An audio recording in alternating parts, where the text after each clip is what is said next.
wabarakatuh. Shalom, salam sehat. Saya Nia Mudia Stuti. Sehari-hari saya mengajar di Prodi Sarjana Terapan Gizi dan Dietetika, jurusan Gizi Poltekkes Kemenkes Jayapura.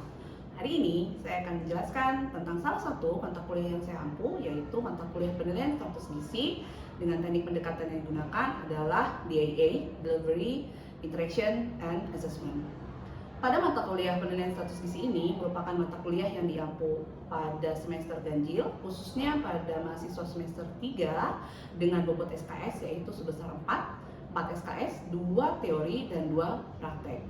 Pada akhir pembelajaran penilaian status gizi ini, mahasiswa diharapkan mampu untuk memahami tentang konsep dasar dan cara penilaian status gizi serta penerapannya pada perorangan maupun pada kelompok. Untuk capaian pembelajaran pada penilaian status gizi ini ada beberapa, yaitu yang pertama, mahasiswa mampu untuk menjelaskan, menyebutkan dan menjelaskan jenis dan penyebab besarnya masalah gizi di Indonesia serta akibatnya. Kemudian mampu menjelaskan konsep pertumbuhan dan perkembangan, mampu menjelaskan tentang konsep penilaian status gizi, mampu melakukan pengukuran status gizi secara antropometri, mampu memahami rujukan dan standar pertumbuhan yang digunakan di Indonesia, mampu melakukan penilaian status gizi secara antropometri menggunakan rujukan yang sudah ditetapkan. Yang selanjutnya yaitu mahasiswa mampu melakukan penilaian status gizi secara biokimia, mampu melakukan pemantauan pertumbuhan dengan menggunakan KMS dan SKDN. Selanjutnya, mahasiswa diharapkan bisa membedakan tanda-tanda kekurangan gizi kurang maupun gizi lebih. Dan yang terakhir, mahasiswa diharapkan mampu melakukan prinsip analisa riwayat gizi pada anak. Untuk materi penilaian status gizi ini ada beberapa yang harus dikuasai oleh mahasiswa. Yang pertama yaitu materi tentang konsep dasar masalah gizi di Indonesia. Yang kedua, materinya tentang konsep dasar pertumbuhan dan perkembangan. Yang ketiga, yaitu tentang penilaian status gizi. Yang keempat, bagaimana cara melakukan pengukuran status gizi secara antropometri. Yang ketiga, materi yang akan diberikan yaitu tentang rujukan-rujukan dan standar pertumbuhan yang ada di Indonesia. Yang keenam, yaitu materinya tentang penilaian status gizi secara antropometri berdasarkan rujukan yang ada. Yang ketujuh, penilaian status gizi secara biokimia. Yang kedelapan, mahasiswa harus materi yang akan diberikan yaitu tentang pemantauan pertumbuhan menggunakan KMS dan SKDN. Yang kesembilan, materinya yaitu tentang tanda-tanda kekurangan dan kelebihan gizi pada anak. Dan yang terakhir yaitu materi tentang prinsip analisa riwayat gizi pada anak. Untuk mata kuliah penilaian status gizi ini, metode yang dilakukan untuk saat ini yaitu metodenya menggunakan dua metode, yaitu metode daring dan metode luring. Metode daring kami lakukan menggunakan bantuan aplikasi Google Meet, menggunakan Zoom. Sedangkan untuk metode luring, kegiatan dilakukan in class maupun untuk prakteknya sendiri akan dilakukan langsung di lab PSG.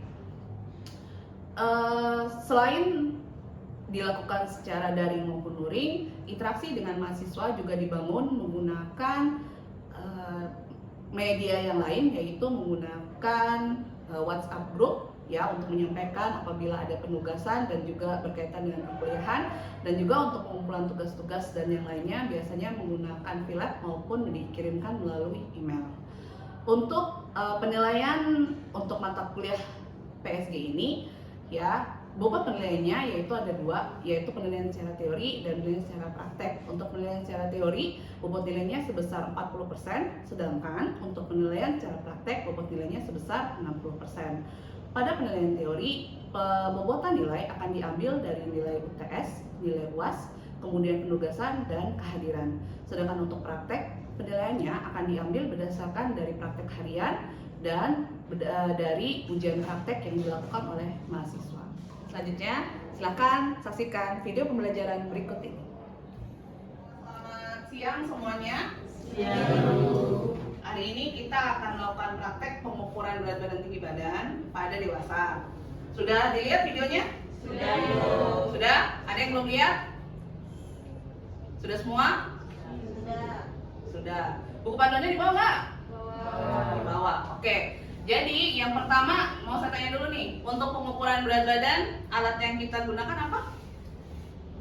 bedroom scale. Bedroom scale ada dua ya, ada yang digital, ada juga yang ya analog, ya yang menggunakan pegas. Kalau untuk pengukuran berat badan kita menggunakan kalau untuk pengukuran tinggi badan alat yang kita pakai apa? Stadiometer atau mikrotoa, ya seperti itu. Oke, jadi praktek kita hari ini kita akan mempraktekkan bagaimana cara melakukan pengukuran berat badan yang benar, ya mulai dari persiapan alatnya sampai dengan nanti pengukurannya. Begitu juga dengan pengukuran tinggi badan.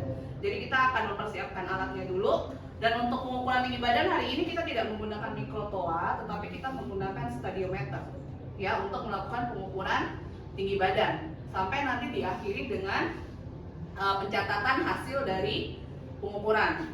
Ya, jadi nanti tugas kalian adalah masing-masing kelompok untuk melakukan pengukuran kepada temannya masing-masing. Sudah? Kalau nanti sudah dibuat pengukuran pada masing-masing, jadi nanti kalian akan melakukan pengukurannya sebanyak 2 kali pada teman-temannya, ya. Jadi hasil pengukuran pertama, hasil pengukuran kedua, kemudian dirata-ratakan dulu, ya. Kemudian nanti ada pengukuran tinggi badan yang pertama, kedua, kemudian dirata-ratakan. Nah, hasil dari rata-ratanya itu yang kalian pakai untuk mencari IMP-nya. Oke? Sampai sini tugasnya paham dulu? Ya, jadi nanti di akhir kuliah, di akhir praktek kita hari ini, kalian harus mengumpulkan laporan ya berkaitan dengan praktek kita hari ini. Seperti itu. Oke, kita masuk ke yang pertama, yaitu pengukuran berat badan. Oke, jadi untuk pengukuran yang pertama kita akan melakukan pengukuran berat badan. Ya, tadi alatnya apa? Bedroom scale. Nah, untuk hari ini yang kita pakai adalah bedroom scale-nya yang digital, ya, digital bedroom scale. Sebelum kita, yang pertama harus dipersiapkan adalah, ingat ya, bahwa pada saat kita mau melakukan pengukuran, yang harus dipersiapkan pertama adalah alatnya dulu. Oke, alatnya dulu dipersiapkan, baru habis itu kita akan mengambil responden yang akan kita gunakan untuk diukur. Jadi jangan sampai respondennya nunggu nih, ya. Jadi pastikan alatnya dulu siap untuk kita gunakan, baru kita ambil responden untuk diukur. Seperti itu ya. Oke, sekarang tadi kan udah dibacakan, sudah dilihat videonya, sudah dibaca buku panduannya. Nah, untuk langkah-langkah pengukuran, persiapan pengukuran berat badan, apa saja yang harus dilakukan? Pengukuran berat badan. Yang pertama, alat tempatnya di mana? Pertama, harus di tempat yang datar. Ya, datar, rata. Oke, dan keras yang paling utama, karena kalau misalnya dia datar, rata, tapi dia tidak keras, misalnya kalau tanahnya itu basah, maka tempat pada saat kita akan berpijak di alatnya dia akan turun. Maka kalau misalnya tempatnya sama sekali kita udah nggak bisa nyari tempat yang lain, maka kita bisa menggunakan papan, ya, untuk biar kita bisa mendapat tempat yang keras, seperti itu. Oke, kalau sudah tempatnya datar, rata, keras, selanjutnya apa yang harus dilakukan? Melakukan kalibrasi. Ya, kalibrasi. Kapan akan dilakukan kalibrasi? Kalibrasi dilakukan setiap kali akan melakukan pengukuran. Ya, cukup 1 kali saja. Caranya bagaimana? Boleh menggunakan anak timbang. Ya, boleh menggunakan anak timbang yang ukurannya minimal berapa? 5 kilo, ya, itu minimal. Atau menggunakan aquades, ya, tapi tidak boleh menggunakan yang kira-kira volumenya akan susah kalau misalnya kita akan mengukurnya. Misalnya menggunakan batu itu kan bisa aja berubah kan volumenya. Nah, makanya menggunakannya adalah aquades, menggunakan air, seperti itu, ya. Oke, selanjutnya setelah dikalibrasi apa yang harus dilakukan lagi?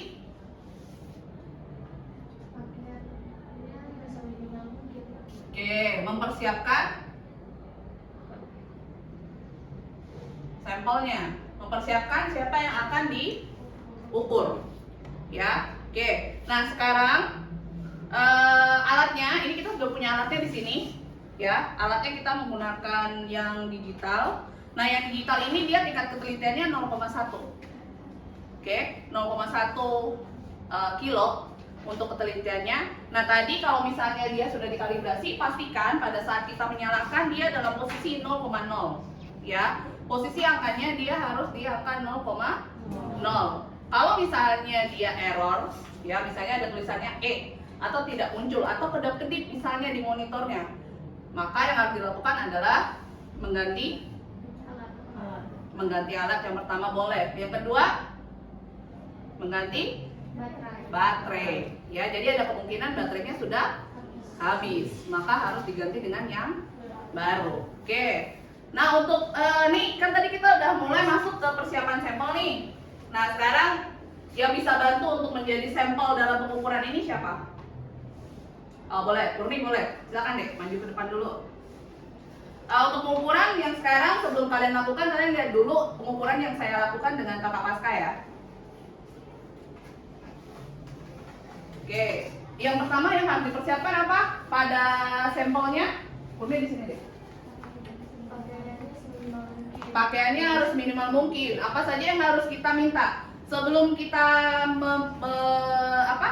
seminimalkan mungkin sampelnya, yang pertama kita harus minta izin dulu, jangan lupa ya. Kita harus meminta izin. Yuk Kakak Pasca, gimana caranya meminta izin persetujuan untuk dilakukan pengukuran? Silakan. Selamat siang. Perkenalkan, nama saya Pasca. Hari ini saya akan melakukan pengukuran berat badan. Apakah adik bersedia? Sedia, Pak. Oke, nah jadi pada saat dia sudah menyetujui untuk dilakukan pengukuran, baru kita mempersiapkan orangnya. Ya, orangnya harus disiapkan. Tadi apa? Dengan seminimal mungkin. Nah, ini udah seminimal mungkin nggak? Belum. Apa yang harus dikurangi lagi dari tubuhnya? Sepatu. Silakan lepas sepatunya dulu deh.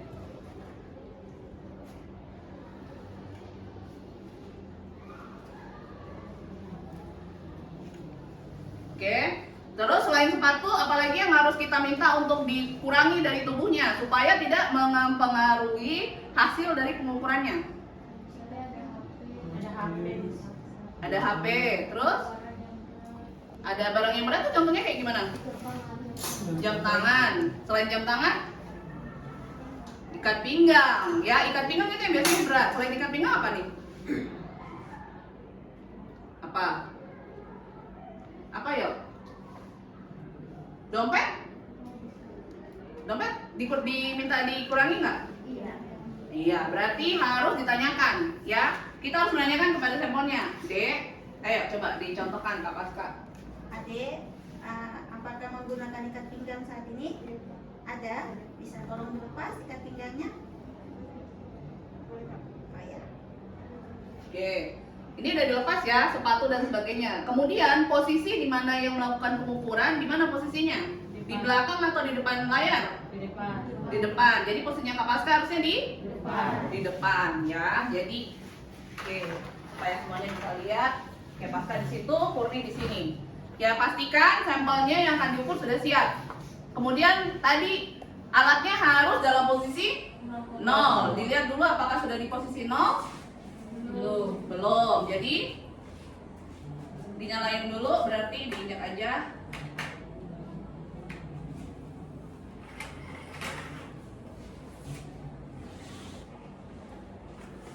Oke, sudah. Kemudian selanjutnya sampelnya akan berdiri. Ingat ya, perhatikan. Sampelnya harus berdiri tegak. Oke, silakan naik. Posisi kakinya rapat, badannya tegak, dan yang diukur menghadap ke depan.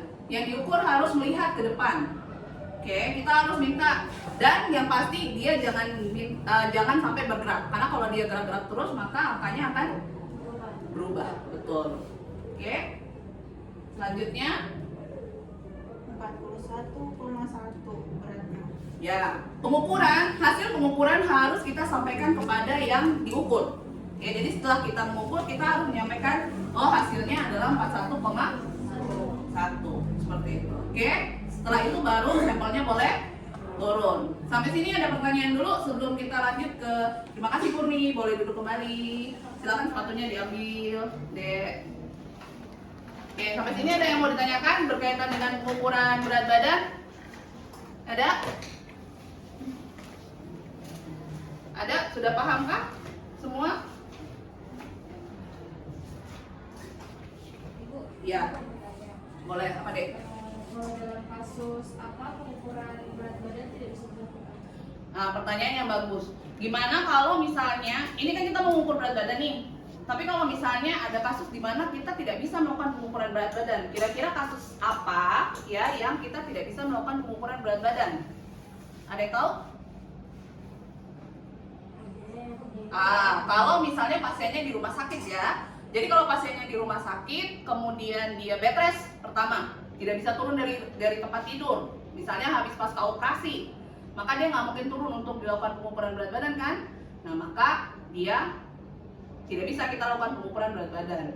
Yang selanjutnya adalah yang tadi dikatakan sama teman kalian, kalau ada odem, ya, kalau ada penimbunan cairan di tubuhnya, maka pengukuran berat badan tidak bisa dilakukan karena data berat badannya menjadi tidak valid. Kenapa tidak valid? Karena berat badannya menjadi berat badan yang tidak asli, tidak berat badan yang sesungguhnya, karena ada penambahan cairan. Ya, seperti itu.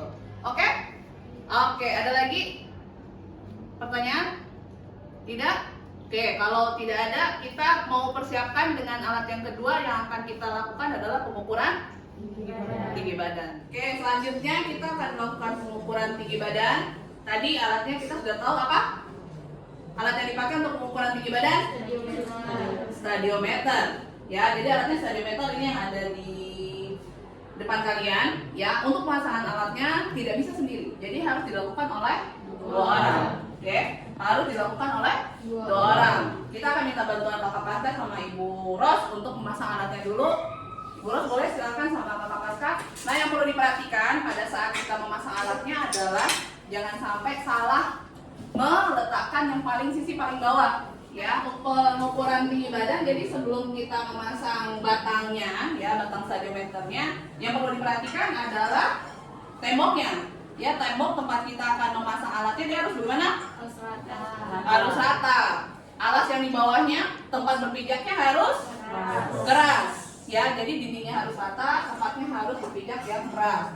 Nah, ada 3 batang yang ada di stadiometer. Ya, oke. Jadi yang pertama yang akan kita pasang itu adalah yang 0. Ya, 0 dipasang, dimasukkan ke tempatnya. Ya. Nah, kemudian nanti kalian harus mengunci. Nah, sampai bunyi tadi klok.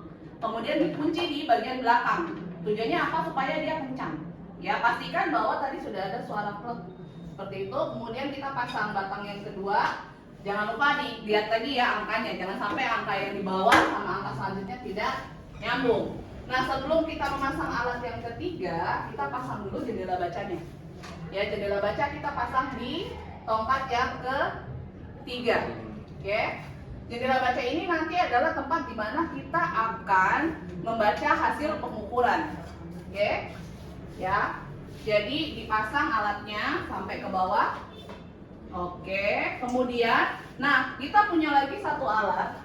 Ya, ini dipakai untuk sebagai yang akan mensejajarkan antara di bawah dengan di atas. Ya, jadi dia bentukannya seperti ini. Ini nanti kalau kalian berdiri dia akan nempel di dindingnya seperti itu. Ini akan dipasang di atas, di bagian atas batang yang terakhir seperti itu.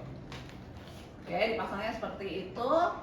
Dan ini juga ingat harus dikencangkan. Ya, jadi ada skrupnya juga di bagian belakangnya itu nanti yang untuk mengencangkan alatnya. Oke.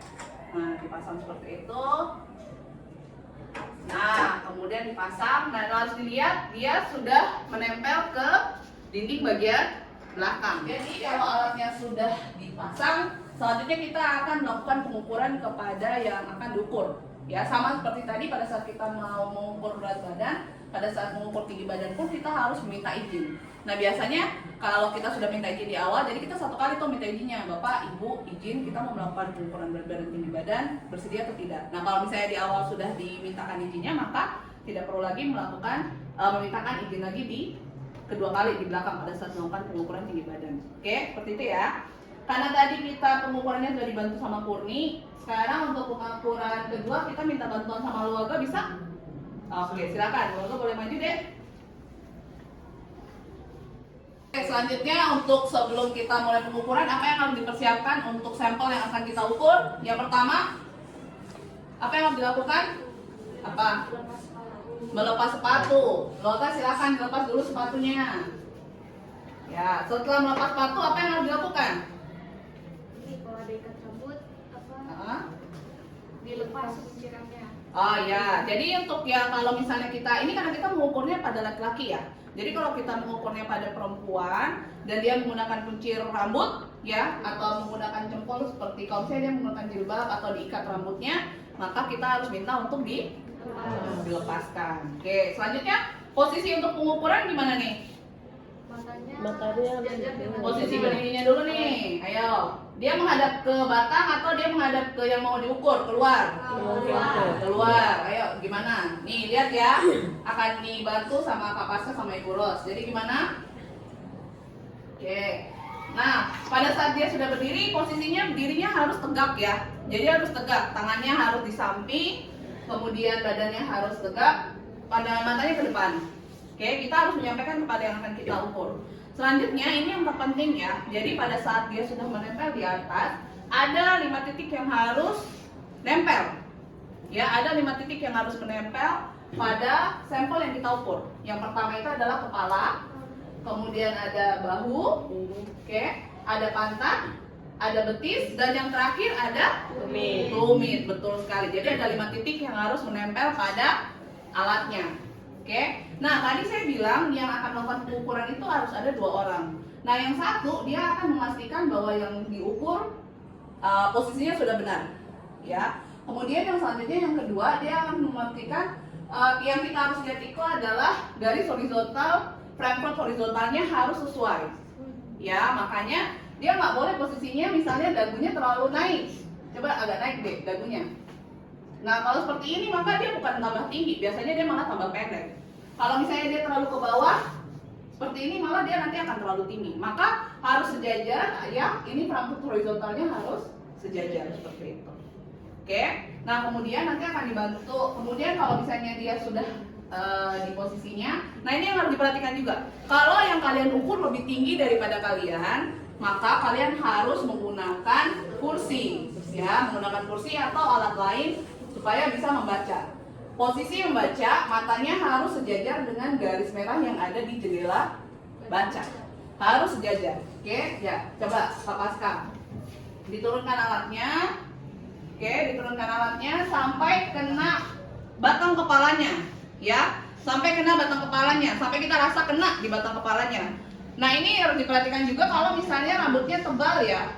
Misalnya rambutnya tebal, kribo atau misalnya seperti itu, maka kita harus menekan sampai alatnya itu kena di batang kepalanya, ya, sampai batang kepala, di pucuk kepalanya seperti itu, ya. Dia harus menempel alatnya di pucuk kepalanya. Setelah itu kita bisa kencangkan, ya, alat di belakangnya kita kencangkan, kemudian kita baca di jendela bacanya hasil pengukurannya seperti itu, ya. Jadi posisinya seperti ini, tegak. Nah, satu lagi yang harus lupa saya tadi menyampaikan adalah dia harus tarik nafas, ya. Jadi kita pegang perutnya untuk memastikan dia tarik nafas. Kenapa? Karena kita pengen postur yang tegap. Jadi pada saat nanti dia tarik nafas, dia akan mencapai postur paling tegapnya dia, seperti itu, ya. Jadi kita minta tarik nafas, baru alatnya kita turunkan, seperti itu. Oke, ya, jelas ya. Nanti kalian akan melakukan pengukuran di masing-masing kelompoknya. Dilakukan caranya seperti ini. Oke, terima kasih Loga. Boleh kembali duduk lagi. Oke, sambil nunggu Loga duduk, ada yang mau ditanyakan dulu berkaitan dengan pengukuran tinggi badan? Saya mau bertanya, Bu. Ya, boleh. Silakan deh. Ibu tadi kan jelaskan kalau melakukan pengukuran tinggi badan itu harus ada 5 titik yang menyentuh ke alat. Jadi ada satu teman Ibu, Iya. itu kan dia kayak obesitas gitu toh, obesitas. Oke. Terus ada juga yang pantatnya besar. Otomatis kalau melakukan pengukuran tinggi badan itu 5 titik itu tidak bisa tempel ke alat Ibu. Itu bagaimana Ibu melakukan pengukurannya? Oke, ini pertanyaan bagus dan ini biasanya kita sering ketemu di lapangan nih. Kasusnya adalah kalau misalnya dia perempuan, kemudian dia memiliki pantat yang besar seperti itu. Maka pada saat kita menempelkan dia ke alat, ya, itu yang akan nempel duluan adalah pantatnya. Nanti kepalanya gimana? Kepalanya nanti otomatis dia posisinya akan mendongak ke atas, seperti yang tadi saya bilang. Nah, maka kita tidak akan mendapatkan framework horizontalnya kan? Nah, ini yang harus kita perhatikan adalah, jadi 5 titik yang tadi otomatis tidak bisa kita dapat. Jadi minimal harus ada 3 titik yang menempel deh. Ya, ada 3 titik yang menempel itu adalah yang pertama bahu, ya, yang kedua pantatnya, yang ketiga adalah betisnya. Itu yang minimal menempel di alatnya. Supaya kita bisa mendapatkan posisi postur yang tegak. Seperti itu. Ya. Oke, dicatat ya seperti itu. Jadi bagaimana kalau misalnya kasusnya tadi dia misalnya obesitas kalau pantatnya misalnya terlalu besar, misalnya seperti itu. Atau misalnya kalau misalnya dia kasus lain lagi yang kira-kira kita nggak mungkin nih melakukan pengukuran dengan alat ini. Kalau kasusnya gimana? Tidak bisa berdiri. Selain itu, kalau manula bisa nggak? Kalau manulanya sudah bungkuk, maka kita juga tidak bisa melakukan pengukuran menggunakan stadiometer, menggunakan alat tinggi badan. Oke, jadi seperti itu adik-adik sekalian untuk hari ini bagaimana cara melakukan pengukuran tadi. Kita sudah lihat dengan berat badan, kemudian juga dengan tinggi badan. Nah yang terakhir harus kalian lakukan adalah menghitung tadi ya. Kita sudah dapat berat badan pertama, berat badan kedua, dilanjutkan dengan tinggi badan pertama, tinggi badan kedua. Hasil rata-ratanya kita akan gunakan untuk menghitung IMT. Rumus IMT? Berat badan dibagi tinggi badan dalam meter dikuadratkan. Oke, nanti kalau sudah dapat IMT-nya jangan hanya dihitung saja, ya. Jangan hanya dihitung, tetapi kalian harus bisa menentukan status gizinya apa sih, ya seperti itu. Jadi nanti kalau sudah selesai pengukuran jangan lupa dokumentasi. Jadi nanti dokumentasikan pengukurannya, dituliskan dalam laporannya juga, seperti itu. Oke, untuk penjelasannya cukup jelas? Oke, kalau gitu boleh dilanjutkan dengan melakukan pengukuran pada kelompok masing-masing. Ayo, mulai berdiri. Ayo, kursinya diberesin semuanya. Kita mulai ambil alatnya untuk melakukan pengukuran. Demikian cuplikan video pembelajaran saya hari ini. Terima kasih atas perhatiannya. Assalamualaikum warahmatullahi wabarakatuh. Shalom, salam sehat. Terima kasih.